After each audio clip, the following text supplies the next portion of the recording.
You're listening to the Racer to Racer podcast presented by Race 92. Race 92 is a vintage-inspired racing apparel brand specializing in celebrating vintage race culture and adapting to motorsports today. Check out race92.com for all your racing merchandise needs. I'm your co-host, Aaron Macchio. Our other co-host, you may have seen walking out of Barber Lounge 459 with a big old smile on his face. You probably see him at a dirt track, most recently at the BC 39 at Indianapolis Motor Speedway dirt track. He is the one and only Mr. Scott Bowie. Hello, Aaron. What is going on? Man, I got nothing other than just watching some racing and staying cool in my house thanks to the fine folks at Good Guys. Man, good for you, man. Yeah, I'm glad that you have air. It's a little things like we've talked about before. I didn't have air. You know, we were. It seems like when things happen, they happen in threes, and it was me, you, and Mr. David Land all lost our air at the same time. And yeah, and you know, fortunately, mine had to be replaced, yours had to be replaced. David, they were able to replace a part. Actually, Yep, David got off easy. And my girlfriend, their air just went out beginning of the week. But fortunately, they did not have to replace it. They just had to replace fix. I don't even know what the problem was. They didn't have to replace a unit though, so it may have just been a part. But I was about to tell them that if they did need someone to get out there to contact the good folks, Good Guys, Heating and Cooling. Heating and Air. Yep, great people. Ryan and his group do great work. So thank you for keeping me cool, Good Guys. Absolutely. So as we said last week, our episode today is Zoe Edenholm. I hope I'm saying it correctly. I believe you are. So I do apologize, Zoe, if I'm saying it incorrectly. But yeah, no, she's great person. Someone, we want to get her on for a while. Obviously, she's a good friend with good friend of the show, Mr. Jacker Jones. And she's really big on the social media platforms. Definitely a race car driver that has a lot of talent. She talks about winning karting championships, and now she's racing. Most recently she's raced in Robbie Gordon's super trucks, stadium trucks. Yeah, she finished fifth yesterday at Nashville. So she was up in the fight. From what I saw, I watched some of the highlights of the second race. I didn't see the first race, but she was in the fight, and good for her, man. She ran well. Stadium super trucks, not easy to race. Going that fast on pavement, going over the jumps, got to be brave. And she's good at it. She is really good at it, actually. Yeah, no, you definitely know she definitely has a lot of natural talent. And she talks about her dream is Indy, and hopefully, she kind of next year she kind of gets in the right direction with that. And yeah, she could be racing against Jagger in the same series at some point. Maybe at some point they have in the past. So maybe they will again in the future. Yeah, like we said in the past, like we've had a bunch of Indy 500 guys. I mean, that's probably the majority of the people we've had on, right? But we're not exclusive only to Indy 500. We're trying to get a big range of people, and I think you will find out in some of our next couple ones. It's a wide range of people. Next week we are going to be releasing Mel Kenyon, who one of the all-time greats, no question about it.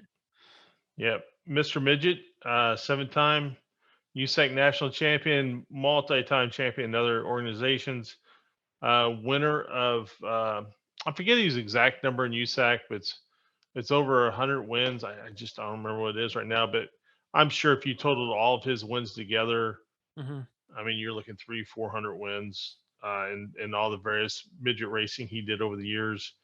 Yeah, and it was a good interview. Mel Mel is a man of strong convictions, and you will hear that in the interview. And it was nice talking to him. I've really dealt with more with Mel over the years as more of a competitor in a way, because when my brother raced, he raced against Mel in the 80s and early 90s. But I never really talked to him as anything I never really even talked to Mel, even though I've been around him for years. I talked to his brother a lot. Um, so it was really interesting. It was a good talk, and I really enjoyed it. Yeah, no, absolutely. It's definitely someone wanted to get on for a while, and someone who drove in the 500 multiple times. Obviously, had a very bad injury, lost part of his arm. He still has part Well, of his hand, his right? hand. Your It was hand, his yeah. hand. Yeah, and if anybody goes out, they can see his glove that he and his family made so he can continue racing. And it's a socket glove with a socket on it, and they put a socket. Actually, it's a glove with a pin on. They had a socket on the wheel. I believe that's how it was, or maybe just the opposite. It had a pin on the wheel and the socket in Yeah, the something like that. glove. But you can go online, and I'm sure see photos of that. And that's how he raced for the majority of his career, from the 60s on, and had tremendous success after his burns. And it's a real tribute to just his drive and want to continue to be a racer and continue to make his living in auto racing, and not only driving but working on the cars. Yeah, absolutely.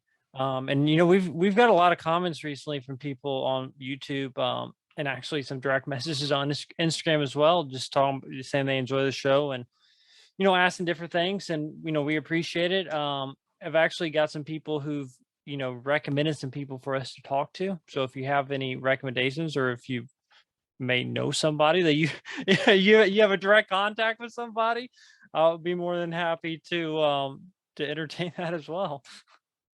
Yeah, no, it's awesome. I love it when people reach out, and I love it when people have comments, good or bad. I mean, send whatever you got our way. Um, but yeah, no, I really enjoy that part of it, that interaction, and here pretty soon we'll be able to announce something that we're doing that will allow us to interact even more with the fans. We can't talk about it directly yet, but in about ooh, I don't know, 2 weeks, I guess we can talk about it. Yeah, in a couple weeks. 3 weeks, something like that. So that'll be good.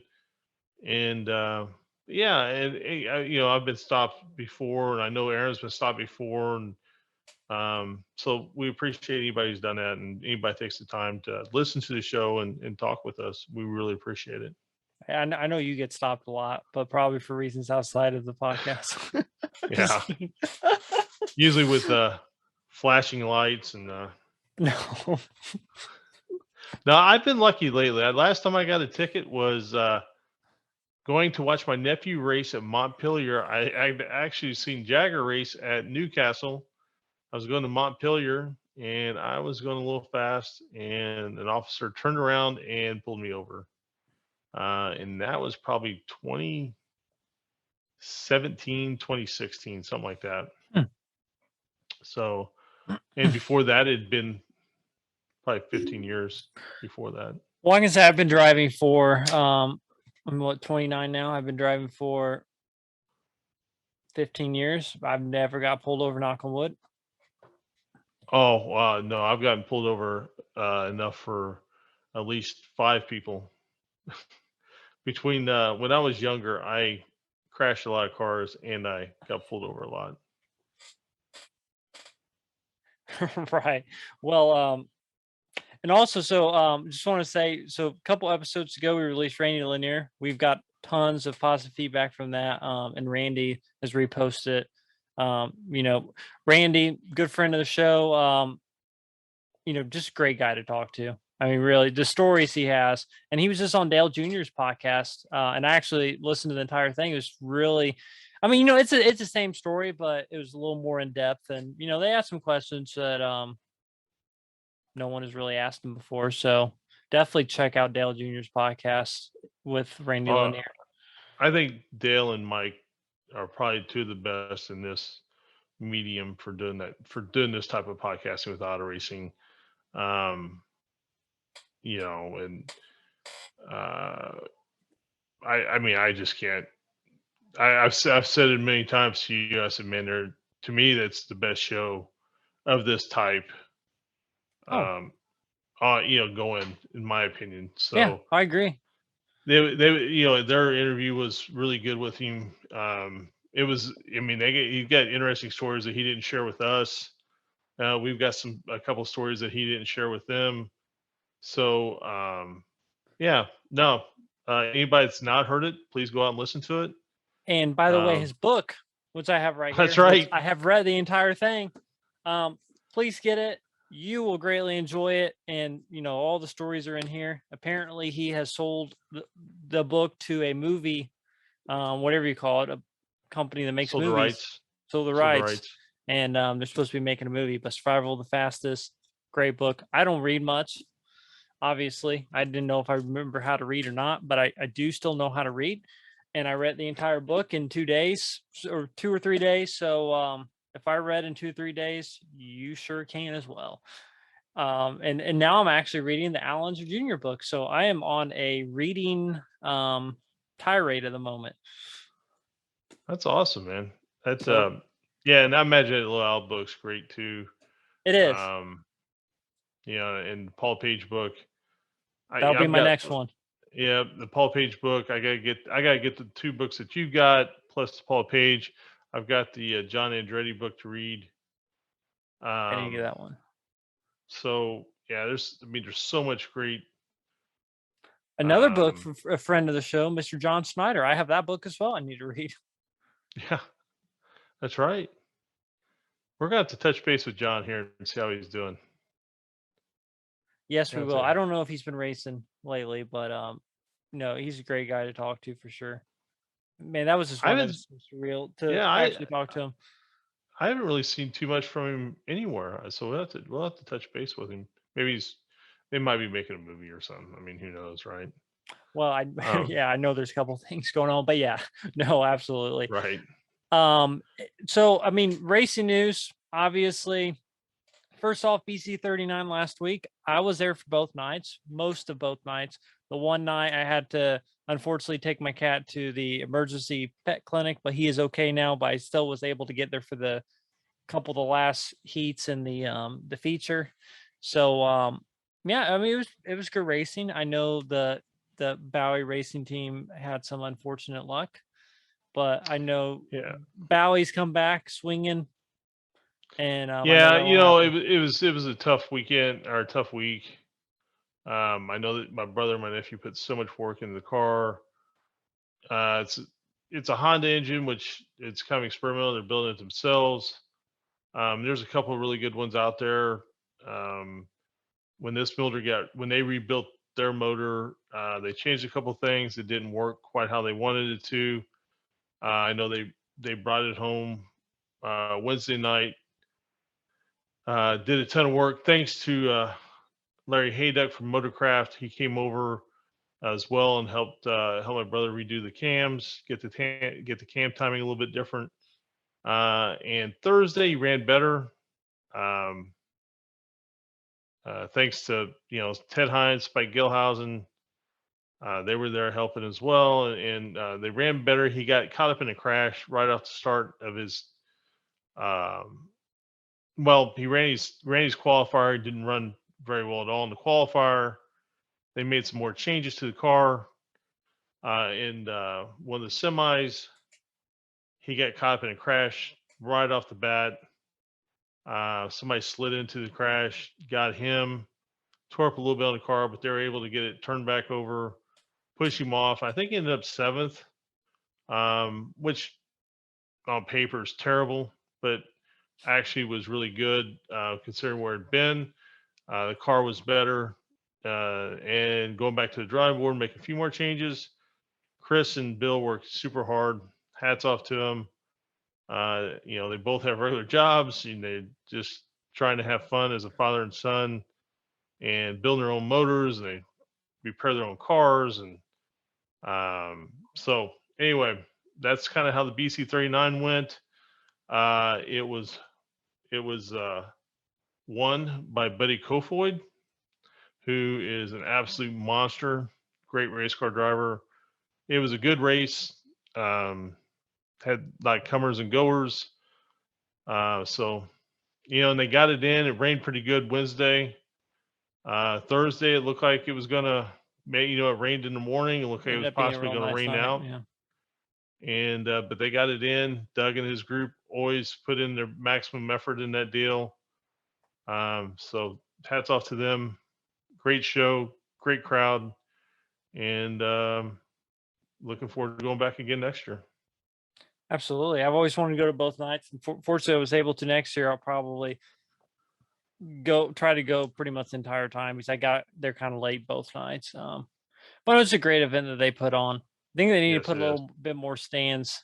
I think they could afford to maybe put another set of Well, stands they in took there. grandstands out this year for some reason. Yeah, I'm sure there's a reason, but I know that they're really pushing the lighting. I know Doug was really pushing the lighting on social media, Musco lighting or whatever, and it's bright. I mean, I'll give him that. It is super bright in there. Yeah, it is. It's got great lighting. It's a nice racetrack. It's just a little size wise, it's a little deceiving. It looks bigger than it actually races. Um, it's just it's really kind of a different kind of curveball deal as far as when the racetracks go. But it's a great track, and it's like everything else Speedway does. It's first class. So hopefully it just keeps going and going. Um, and this event goes for a long time. Absolutely. So, some other quick racing news: NASCAR was in Michigan. Kevin Harvick won. Did not watch that race. um, Nope. and then IndyCar in Nashville, second year. Kind of a continuation from last year, right? As far as all of the carnage and everything else that occurred. As it's being affectionately called, Crashville, by Crashville. some of the people involved. I haven't heard that, but I like it. Yeah, it's true. Yeah, some of the people are calling it Crashville. But you know what? I mean, if you're a driver, you got to go in knowing it's narrow and hard to race, and it's really amazing how much passing gets done there for how narrow it is. Um, it was just and a strange coincidence. The winner also got into a crash, just like his teammate did last year. Scott Dixon wins it. He brushes the fence. They bends the wheel. Did some damage to the car, but it tore up the under tray. The rear diffuser. They had to take a bunch of front wing out to get the balance of the car back, but they did what they do. They got a timely yellow, took the lead, and never looked back. And you thought, well, could be Colton Herta's day, could be Scott McLaughlin, who it ended the race ended up being the fourth closest road course And race. Lungard, I mean, Lungard was up there Yeah, again, like he was. yeah, he was up there right at that last restart, and Yeah, he dropped back to eighth. But he had a hell of a day. Ray Hall Racing Cars have past really two come weeks. on. Yeah, they've really come on. It's good to see Jack Harvey run good. It's good to see Graham Rahal running better. Like I said, Christian Lundgaard is we're starting to see why he's the Well, guy they chose. we were talking about being a raceway park and being. I think I saw you talking to both of them. I think you may have said something to both of them that maybe helped them a little bit. Yeah, I can't really disclose it here, but I really gave them some really insight and tips. Saw some money going Uh, underneath the table. right, sure. Did not seem to help Jacob Abel. He was sitting there with us talking. He didn't have quite the as good a weekend as they did, but no, all kidding aside, they were sitting with us at Raceway Park, but I can promise you I have nothing to add that would help either any of those drivers. But it's good to see them run better. Um, Rahal, Graham Rahal Letterman Racing. They've really been kind of a drop for a while, Yeah, and it's just nice to see them kind of getting their footing under them again. I absolutely. mean, I sent you a photo of all the torn up noses and rear wings. Um, Yeah, that's crazy. I Yeah, I mean, saw it. it's so much junk parts. Um, I think they had maybe 15 cars DNF, something like that, or 13 or 15 cars DNF'd. But that's that's what you get when you go to Nashville, and I think that's what they need to expect. And drivers left out of there very upset with each other. Grosjean was not happy with Joseph Newgarden, and Joseph Newgarden basically told him, "Welcome to IndyCar." And to which I guess, and I didn't see any of this, that then Joseph Newgarden spent some of his time arguing with people on Twitter who are Grosjean fans. So that's kind of interesting, That's just asking for it a little bit, if you ask me. But right? A little surprising that you would even some entertain that. battles are not worth fighting. No, you're not going to beat Twitter, the Twitter Yeah. mob. You're not going to do it. Doesn't seem like a Penske approved thing to do either. No, and I don't know what was said. Maybe it was nothing. Right. It's just some of the reports. And then I guess one of the cars, and I don't want to say it was, if you watch the David Land video, he talks about it. But I forget which driver it was. The car was torn down in post race, and I guess some parts were confiscated from the car, or at least that's what the reports were. So it'll be interesting to see what comes out of that. I don't want to say the name because I just don't want to get it wrong because I don't remember. So that's going to be interesting. Other than that, it was just it was a yellow flag race, but for some reason at Nashville, those yellow flags make the race really kind of come alive. It's a really strange phenomenon. I guess it's with the way the pit area is. I don't know, but and then they reported that they're building a new football stadium. So I guess they're going to tear down. They're going to build another stadium, essentially in the parking lot where the paddock was for this year, and they're going to build another stadium and I guess tear down Nissan Stadium. So that's going to be interesting over the next couple of years. But it'd be really cool. And I mean, if they build a stadium to do that, they probably could work it in. If there's a way they could build a stadium to where they could have part of the track actually go inside the stadium, that would be pretty amazing. It'd be pretty cool. I just don't see them doing that. But actually, I thought about that last night with Nissan Stadium. If there's a way, it's just. I mean, they're building one. I mean, there's got to be an easy way to do it. I don't know if there's an easy way. I don't know because of the way they do the turf now and all that with the rubber. I don't know enough about it to be able to have any kind of right. Because you got to have a solid surface and you can't really have bare concrete. What and you can't use wood. There's like a place where Formula E races, and they almost race like they have a turn like in a stadium like that. It's like Singapore. So, man, I'm gonna have to look that up. That's bothering me. I forget what it is, but there's a race where it seems like it's like they're almost like in a stadium. Oh, that'd be awesome if they had something like that. That Yeah. would be awesome. Oh, I'd be very surprised if they could pull it off. I'd just be very surprised if they spent the money to do that, but it would be pretty awesome. So it's going to be interesting to see where this race is. I guess next year is the last year of this contract. And then, they'll have to see where it goes from there. They're going to have to change the layout at some point, I guess, because of all the construction in Nashville. So I'm not saying in any way that the future of the race is in doubt. Just what it's going to look like is what's in question. Right, and I looked up the setup I was talking about is a Mexico Grand Prix for Formula E. Okay. But if you look it up, it's like a U of stands, and then there's like a hairpin turn, so it's almost like a stadium. So they could do something like that. That'd be really cool. Yeah, I agree. I mean, that's a really great idea. But like you said, it would be hard to pull it off, I'm sure. Yeah, I would think it would be, but I could definitely be wrong too. Yeah. Well, do we have any other racing news? Not really. Not really. I don't have anything. Well, if you haven't already, please hit like and subscribe on YouTube. Also, check us out on Apple Podcasts, Spotify, anywhere a podcast can be found. Thanks everyone for watching and listening. Like we said, we will have an announcement about a live show here in a few weeks. So please stay tuned to that. And we definitely really look forward to doing that. And we have many irons in the fire right now and several other things as well. I'm going to be doing something, actually filming something next weekend or 2 weeks in St. Louis IndyCar race. So an IndyCar race weekend. So looking forward to that.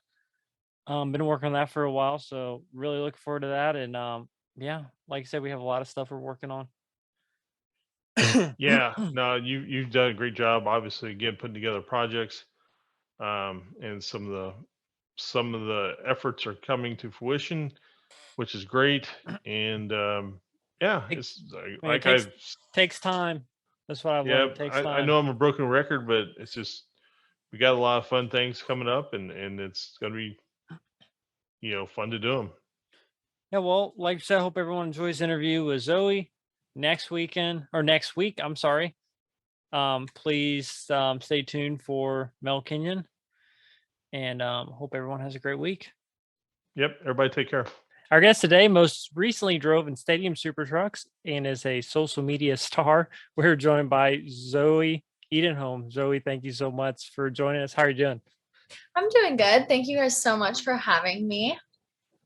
Yeah, so obviously we're a good friend of the show is Mr. Jagger Jones, which I know is one of your childhood friends. So I know Scott obviously has been around Jagger much longer than I have, but I've heard a lot about you, so I knew you're definitely someone that we wanted to get on the show.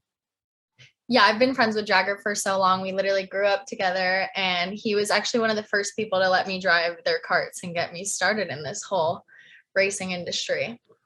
So you can blame him. I blame him fully, 100%.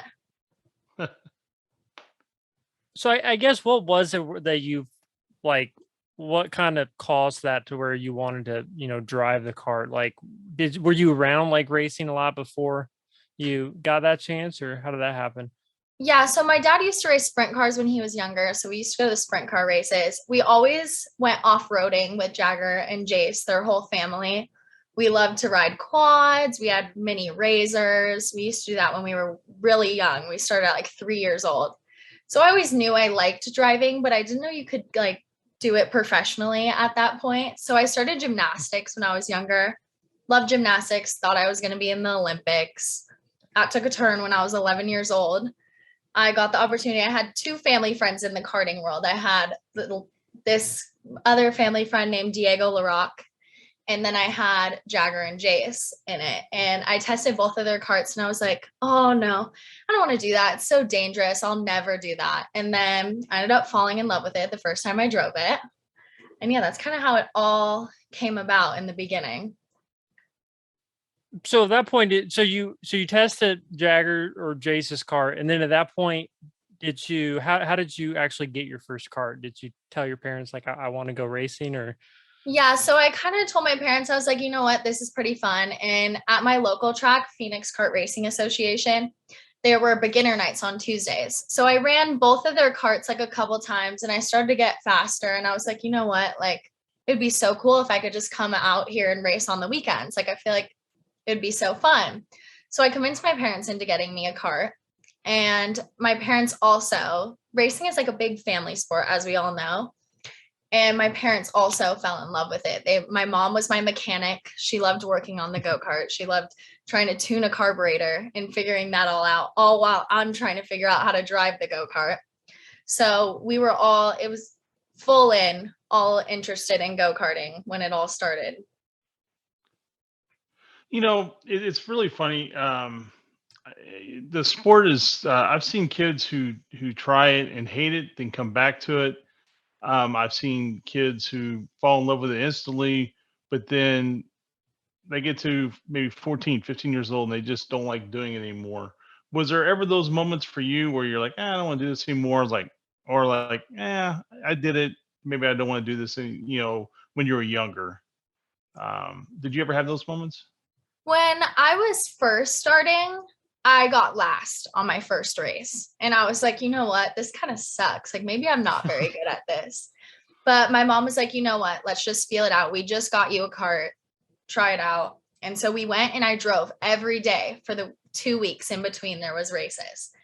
Drove every day and I ended up getting first at my second race. So I was like, you know what?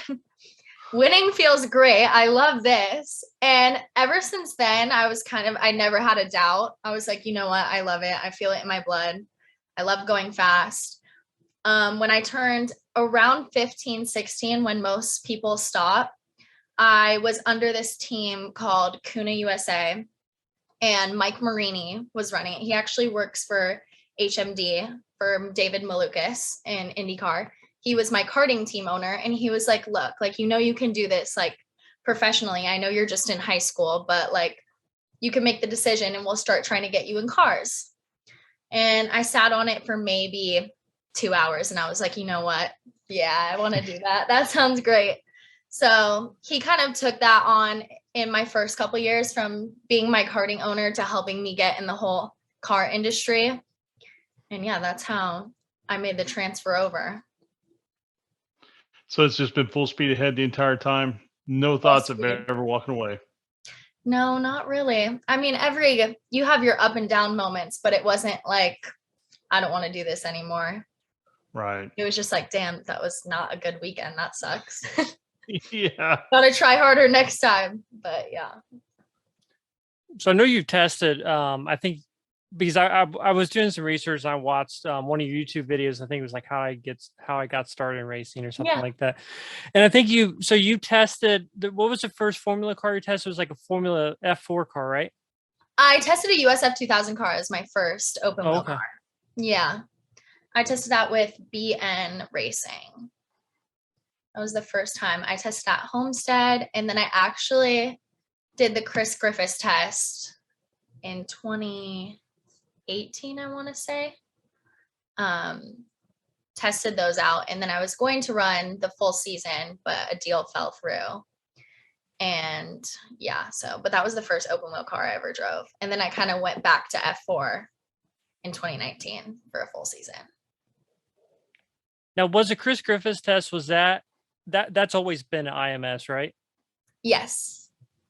I believe so. When I was racing, when I did it. When you did it was IMS. So that was your first time, like, so what was, I mean, you go from driving on karting tracks, right? And then you're driving a, actual race car on the most famous racetrack arguably in the world. Like, I'm sure that's a big difference, night and day.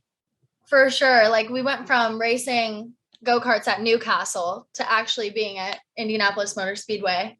It was a dream come true to be like, that was my second track I ever drove at. I drove at Homestead and then there. And I was like, oh my gosh, I'm dreaming. This is amazing. How did I get a ride already at Indianapolis Motor Speedway? But yeah, I was dreaming at that time and hoping to run the full season in USF, but it happens. Things happen. In this sport, a lot of things happen. Yeah. It's one of those deals where everything's going good right up until it's not, right? Yeah. You're at an all-time high and then you're like, oh no, what just happened? Right. In a blink of an eye. That's exactly right. So, and I saw a little bit of that same video, and you've been able to drive a variety of cars, whether it's the F4 car or you've done some road racing. And as you mentioned, I believe you mentioned the stadium off-road trucks. Kind of, is it the variety of the sport that you love so much, or is it just those are the opportunities I have at the moment? I would say both. I love being able to adapt to different types of cars and different series and getting an opportunity to drive all these different types of things, because I feel like it just helps me better me as a driver. But my heart is open wheel for sure. I think that's the most challenging. It's just such a big, getting to IndyCar would be a dream come true. But yeah, I think getting in all these different types of cars, I love the sports car stuff. The Saline S1 car that I drove that was converted to a GT4 car, that was a really amazing car. I love driving that car. But I think open wheel is definitely my favorite. And the Stadium Super Trucks is so fun too, but I'm just an open wheel at heart. I think it comes from the karting, maybe. I don't know. So you started obviously when you were very, very young, and you grew up racing. Did you ever feel like you had to prove yourself as a did anybody ever kind of make you feel like you had to prove yourself as a female, or were you started so young it was just like, oh, that's just Zoe? Yeah, so I got both. You kind of grow up with the same drivers in karting. You all progressively move up together. So I had a lot of friends in karting starting at 11 all the way up till I had the same kind of group of people. We all kind of ran up front. Top 10 was usually, we were all friends. So to them, I didn't necessarily have to prove myself, but it's always in the back of their head, like, oh, I'm getting passed by a girl. That doesn't feel so great. So they would push and shove me around, but I think at a young age, you just had to learn to do it back and then earn your respect. Every driver has to earn their respect on track. So even though it may be a little harder for some girls, I feel like once you establish that and you just show them like, hey, I'm just another human being and I want to do the same thing that you're doing, and we're both doing it and doing it well. It's just a respect. Who's going to respect you and who's not going to respect you? Yeah, it's interesting you mentioned like the respect part, because that is so true. It doesn't matter who you are in this sport. If you show weakness, I mean, maybe the average person doesn't understand the mental warfare that really goes on in a typical race. And if you show that you can be pushed around, they will attack you until you prove that you won't be pushed around. Yeah. And I think that's a great point for all race car drivers. Is like you have to immediately show that, hey, you're just not gonna move me out of the way here or push me out there. We're gonna race for it. We may crash. Yeah. I mean, if you're willing to wear out equipment, I'm willing to wear out equipment, and then we'll talk about it afterwards. But Yeah, I think that's such a great point. Yeah, every racer knows that. And from the outside perspective, people might not understand that, but I would say that's the best way to explain it. I mean, being a female, you might have to work a little harder, but as long as you show them that you're just as good, can do the same things that they do. And I was a little brave off the track too. If someone came up to me, I was like, look, why did you do that? Let's use our brain around here. And you just show them, and everyone's race. So right. I think that's just such an important lesson for all young race car drivers. As much as it means the term, it's the old saying, you race someone how they race you. Yeah. I mean, that's a really, I mean, people may hear it said, but that is really how it is. I mean, you have to race others how they race you. Especially when you're running with the same people. Most people do that with their entire career. You learn their habits or what they're going to do. Right. On the white flag, you know that they're going to block. And so when you all learn each other, you all know each other's weaknesses, or that kid might not be that good at this track, so I can gain another spot here. Or it's all a mind game. You know who you're up against. Yeah, that's such a great point. You got to have a mental notebook on everybody you race. You just have to. It's just to be great at what you do. You have to understand what makes yourself tick, your limitations, but you have to understand everybody else's limitations too. Yeah. And exploit them. Yeah, exactly. It's funny, we were talking about like just all the like diversified different cars you've driven.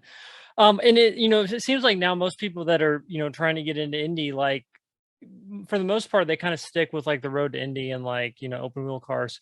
But I mean, if we look at Jagger, for example, he's definitely the most diversified driver in USF 2000, probably in the road to Indy. I mean, obviously driven NASCAR, driven many different types of cars.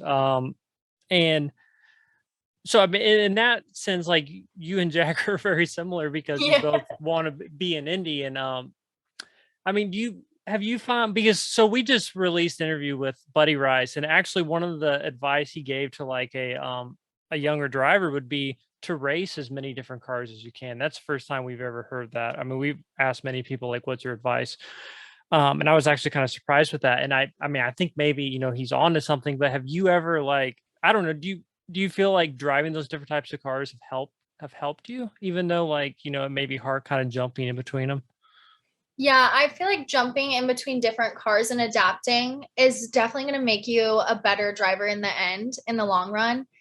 It's hard to see now, like you wouldn't know that unless I flat out said it. Like you wouldn't know that I want to be an open wheel because I'm not in the road to Indy or driving a bunch of open wheel cars. And it's hard. It's hard to get sponsorship in there. But I think that just being able to adapt to all these different cars and learning different driving styles. The Stadium Super Truck is insane it never handles the same in a corner. You never know what to expect. You're having to catch it. It's sliding. You have a handbrake that I've never had before. And it's all these different things going on, where in IndyCar, you have a lot of things going on too. So it kind of relates in a weird way in trying to adapt to different things. So that's how I look at it, is if I can drive this good and I can drive this good and this good, I feel like if I can adapt to anything, it just helps in the long run. Yeah, I think it's a really weird concept that a lot of people got in their minds. And honestly, and this is no slight to the Europeans, but it's really more of a European mindset that if you run rear engine cars, you must only run rear engine cars. And that was a mindset that came along at the dawn of ground effects. That wasn't there before. But if you look at the most successful drivers really in IndyCar history, Foyt, Mears, although Rick didn't necessarily run a lot of front engine stuff, but he ran off road. He ran midgets a little bit, and obviously Mario. They all come from this background that looked nothing like the end of their career. Yeah. And I just and they were all successful throughout. Whether it's Rutherford, Johnny Rutherford's another one. Bobby Unser. I mean, we can go down the list. Al Unser. And I always thought that was such a strange thing, is how they started saying, well, it's rear engine cars, ground effects, these roundy round guys, they really can't get a feel for it. And I never bought into that. Yeah. Just like I never bought into the fact that a European racer could not come run midgets or sprint cars or things like that. Like Tony Kanaan was testing the other day at IMS in a midget. And I mean, obviously I'm watching video clips, but he was getting around there pretty good for that type of, and because he's a world class race car driver. Yeah. And I think it's just really interesting. Of course, Tony Stewart proved that you can do that as well. And I just think it's weird how diversity in the sport got to be, was frowned upon. Whereas I think some of the newer generation is not looking at it that way. Yeah. I believe that some people look at, they might be the best in IndyCar. And you look at IndyCar drivers go back and do karting, and they're not the best in karting. So if you can all around be a good driver in everything, I think that just makes the most well-rounded. I can hop in anything and drive it, and you're the ultimate best driver. So right. Just a different I approach. agree with that. I think it's just I think it just really shows how you're able to adjust your mindsets and that sort of thing to adjust to what you're doing. Like a lot of people say, well, Larson's good in stock cars or sprint cars, but he wouldn't be good in IndyCar or F1. And I'm like, Kyle Larson's going to be great anything he drives once he decides he wants to do it. So I just think that's it's a really interesting to kind of see that it'll never flip all the way 180, but it's getting to about 90 degrees. Yeah. It's changing. People are having different outlooks and being more open to different things. So so most recently, obviously we saw you race in Mid-Ohio in the Stadium Super Trucks. So and I've always thought that series was a very interesting series. So I mean, basically, all the cars are completely equal, right? Yeah. So they're supposed to be all pretty much the same. And so I remember Jagger was talking about it because you were joking with him saying there was an extra car or something. And he was like, I don't think it would take some time to like learn how to like jump them. Like, is there like a different process you have to take when you're going off a jump that's different than just because someone like me may think you just like, just give a throttle and go over the jump. Yeah. So what Robbie does is he takes drivers that have driven in different series, and if they're interested, he'll help them figure out how they can get them in the series. And he has a test track at his shop, and that's where you learn how to go over a jump for the first time. A lot of people in Stadium Super Trucks come from off-road, so they've hit jumps before. And sometimes you have this occasional asphalt person, where that was me. I've never hit a jump in my life. And the way you set up for it is actually really interesting. I don't know why in my brain I thought that you would lift on the ramp, but obviously that's going to make you nosedive now that I learned that. Right. He's like full throttle off the ramp. I'm like, are you sure? And he's like, yeah. And the weird thing that you have to make sure is there's a lot of body roll, so a lot of weight transfers before you hit a jump. And we put a lot of jumps out of corners, so you're fully loaded, but you have to throw the car the other way and make sure the wheel is straight at the same time. Make sure all the weight is in the middle and keep the wheel straight as you hit the jump full throttle. And it's a little complicated. There's a lot going on because you have to make sure all your weight, or you're going to fly sideways. You don't want to land sideways. And when you land, you have to keep your wheel straight too, even if you're turned sideways. Keep the wheel straight because it will end bad if you don't do that. We've seen some gnarly crashes on the Stadium Super Trucks YouTube. I haven't seen too many, but yeah, it's a weird concept that there's a lot of rules so you don't roll, but it was definitely a lot to learn at once. Definitely practice makes perfect on that deal. Yes, for sure. And it seems like they always, there's some drivers that it seems like every year they're driving, obviously, like Robbie, Gordon, and Max. But man, I was walking back from the USF 2000 race in that hairpin. Scott, I don't know if you remember that. There was this like little kid driving a super truck. I guess he was racing. It wasn't Max. Yeah. No, he was racing. The kid looked like he was 8 years old. Yeah.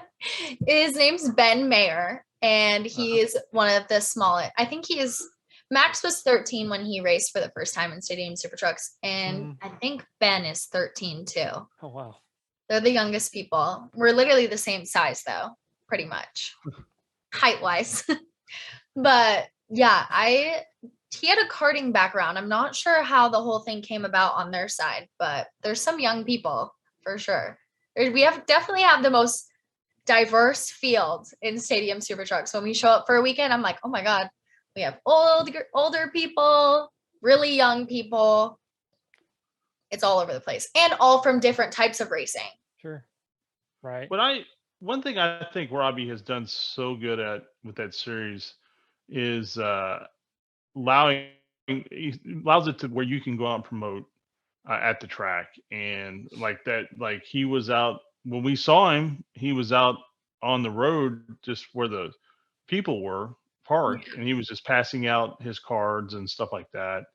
And just Robbie's done such a great job, I feel, with that. And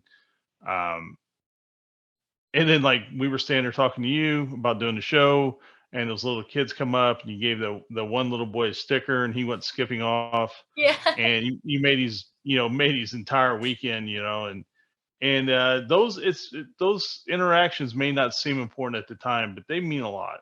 Yeah. He has done such a great job. We usually park, Mid-Ohio was a little different. We were like inside the gate, but usually we're parked where all the fans walk by.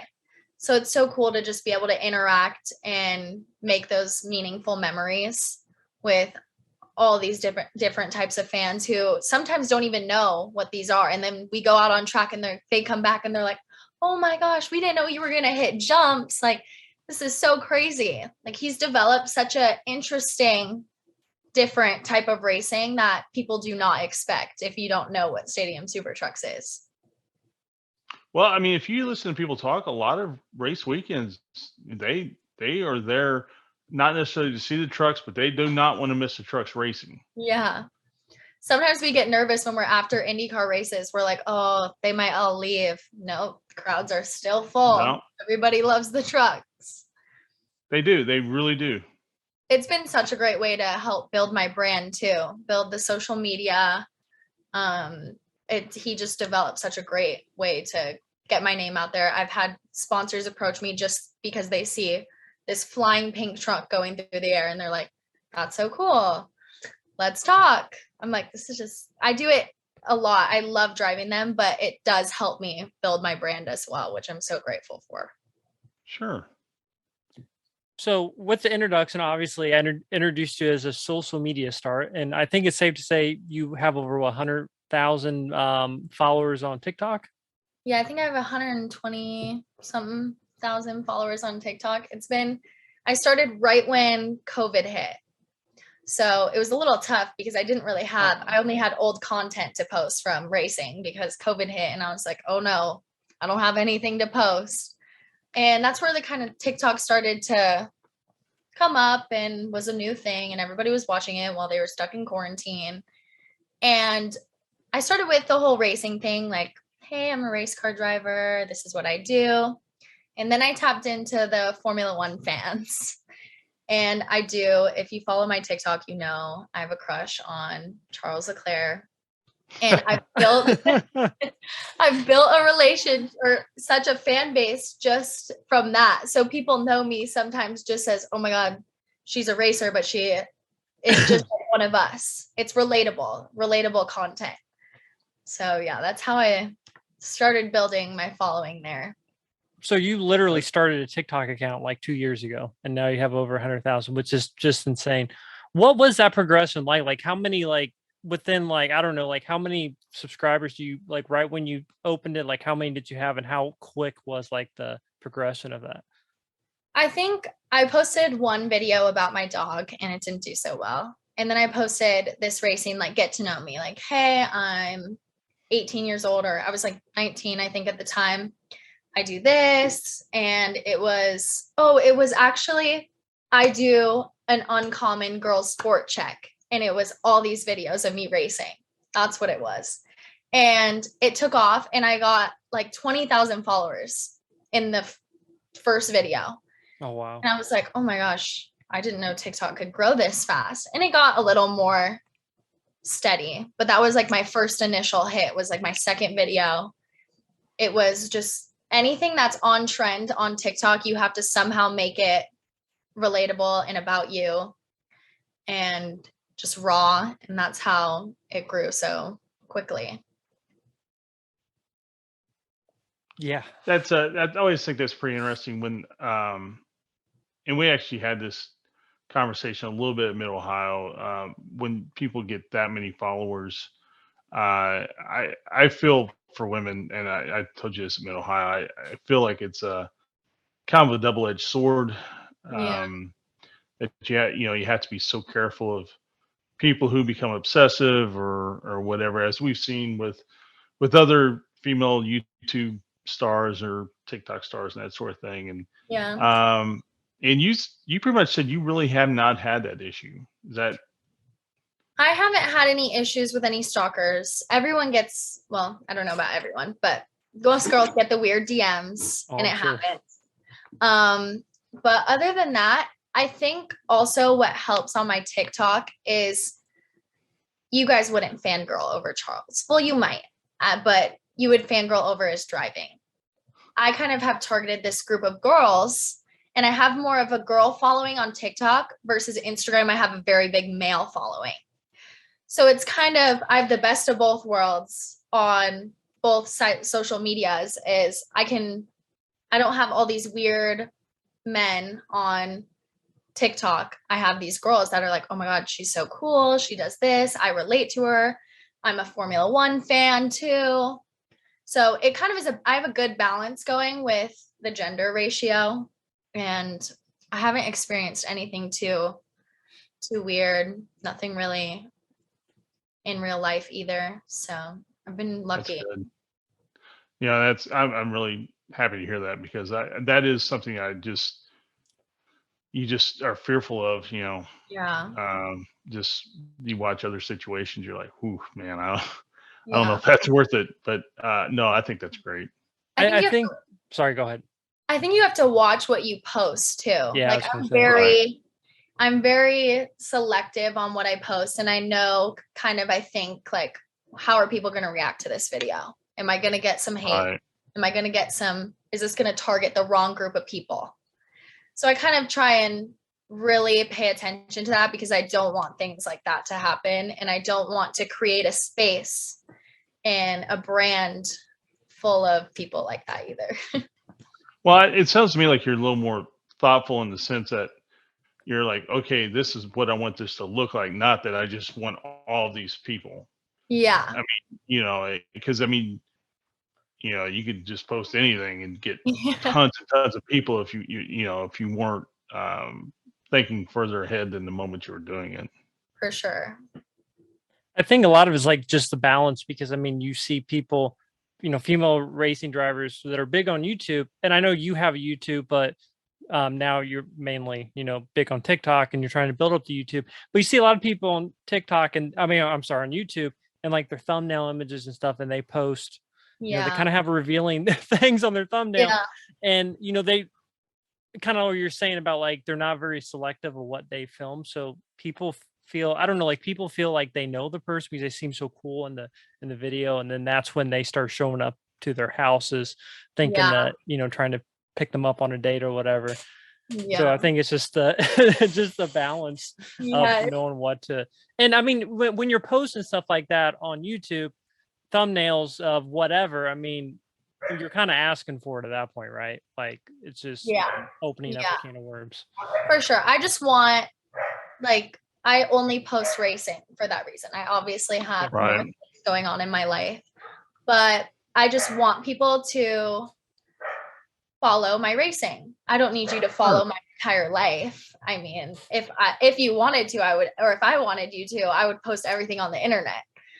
But that's what a lot of people don't understand too, is they don't see the whole side of everyone, their entire life, and they just think that this person's like this because this is what they are on social media.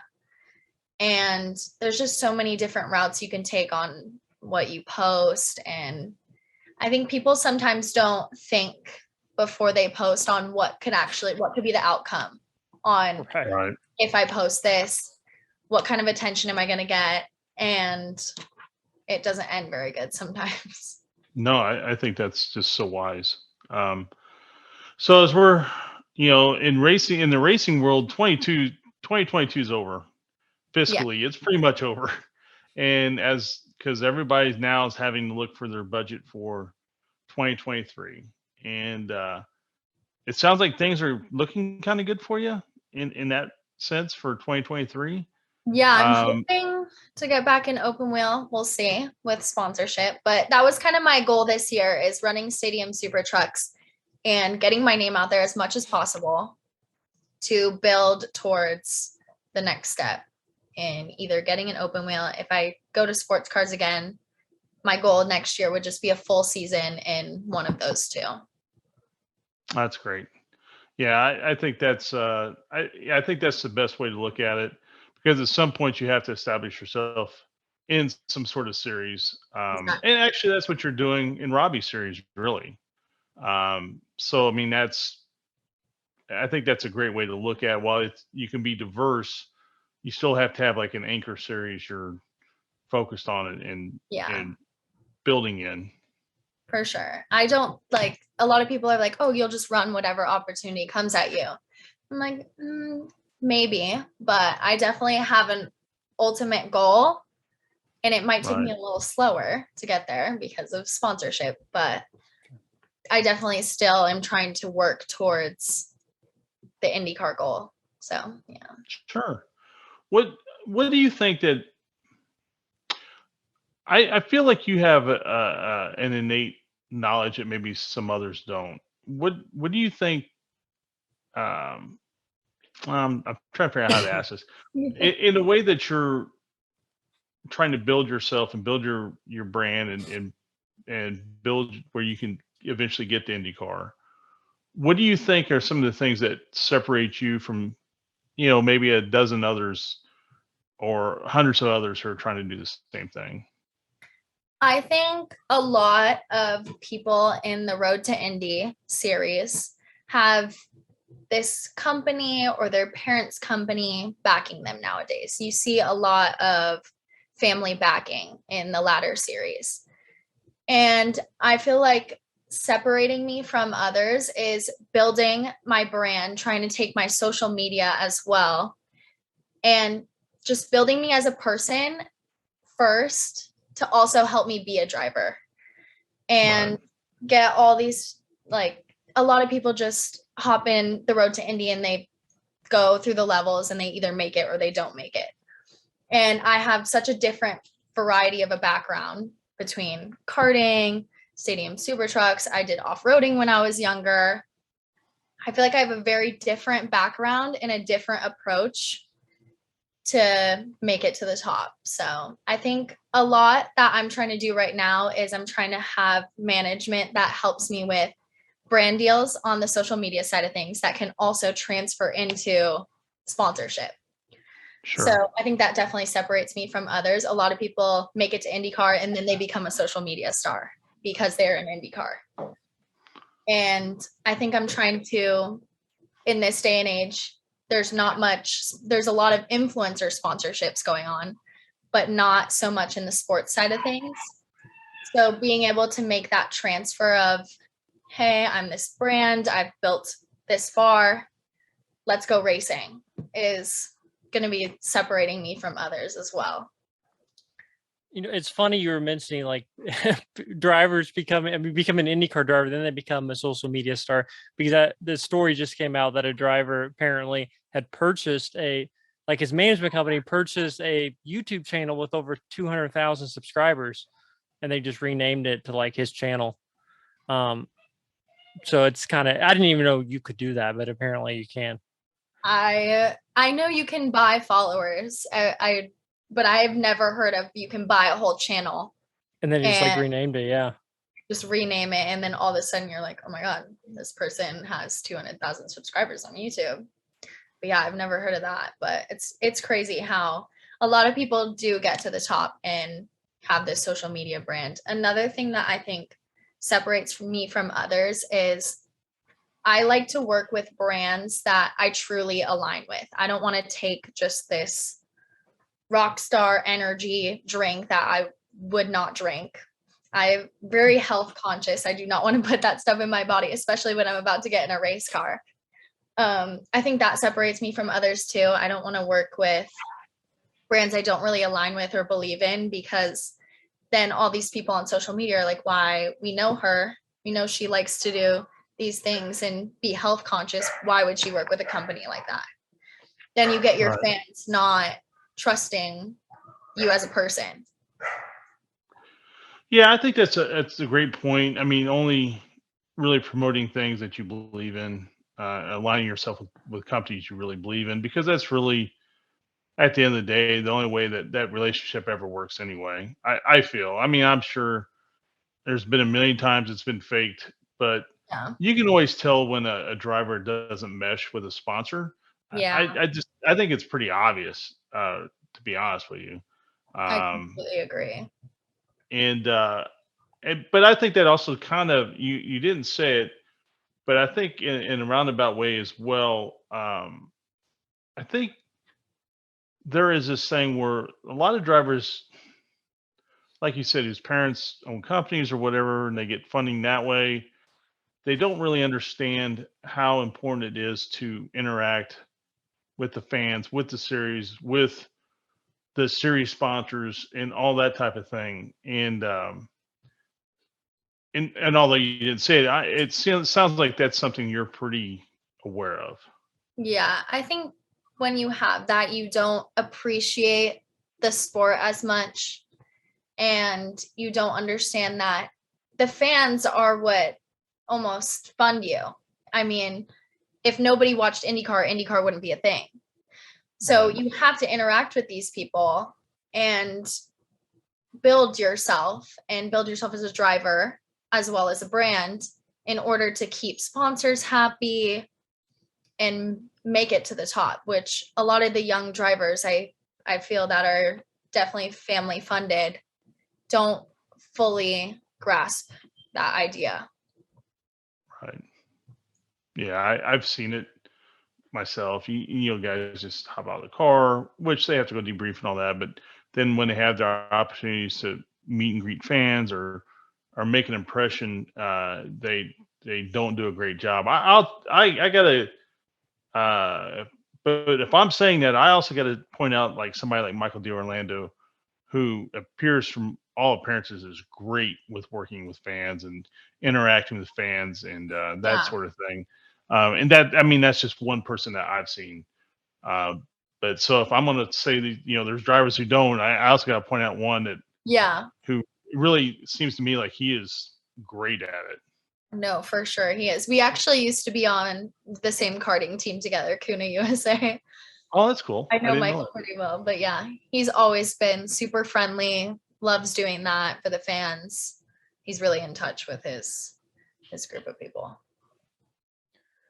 So obviously we're talking about the TikTok stuff, and like you have a YouTube channel. So did the YouTube stuff start after the TikTok, or how did that happen? Yeah, so I started YouTube when I hit 100K on TikTok. It was my first video. I did a baking Q&A, and I was like, oh, get to know me. And I was like, you know, a lot of people do well and get paid on YouTube, and I want to share more videos. I could do vlogs on the weekend of a race weekend and show a little bit more insight than a 30-second to 60-second video on TikTok.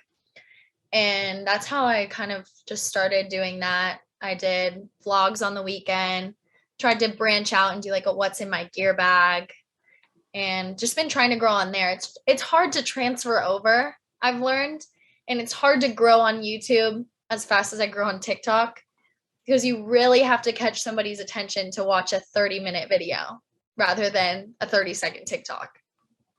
Right. It's all about the algorithms and Yeah. all that too. And there's a lot that goes on there.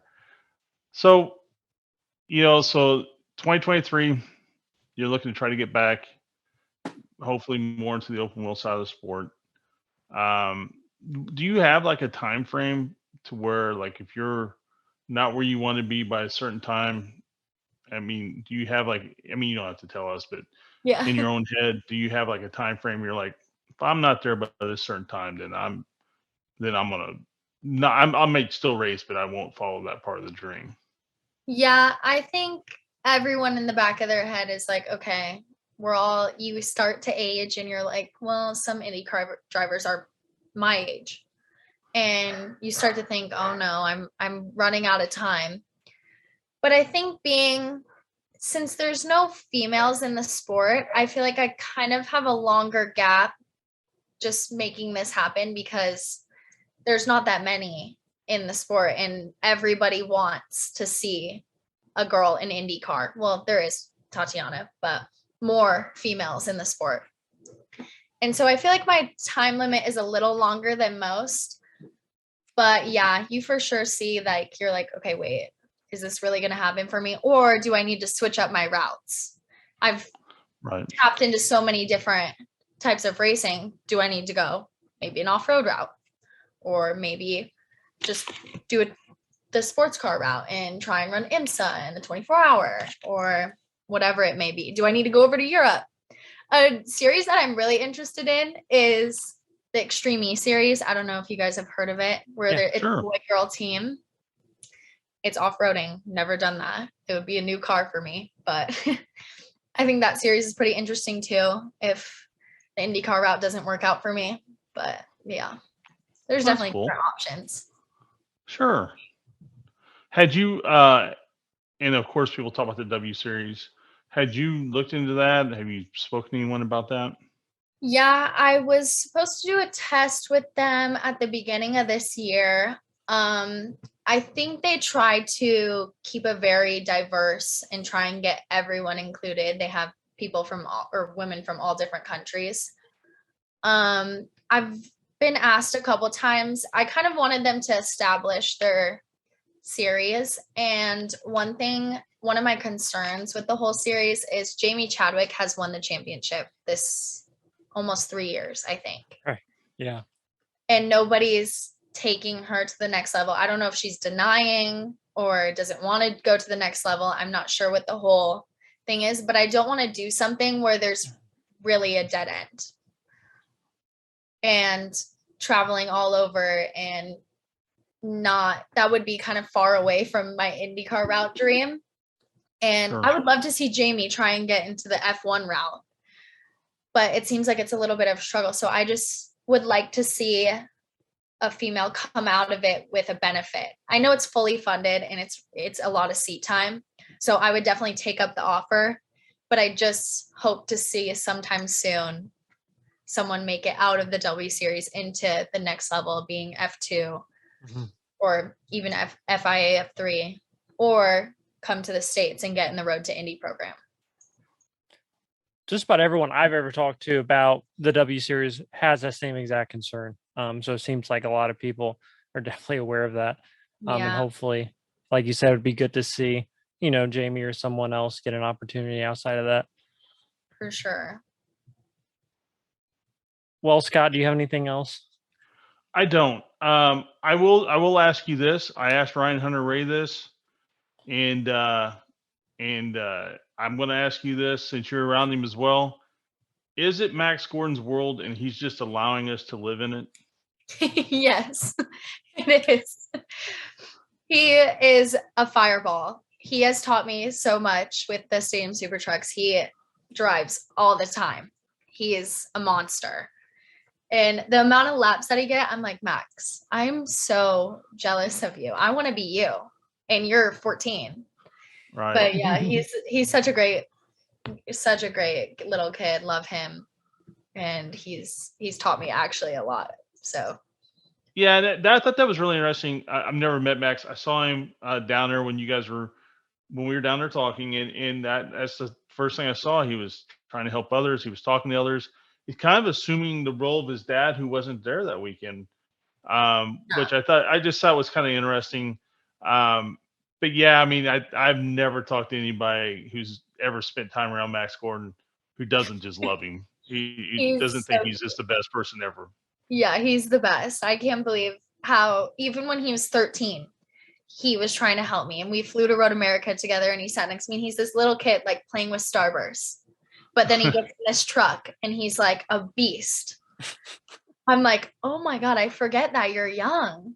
And then you're trying to, like, he knows what he's talking about because he's trained by one of the best.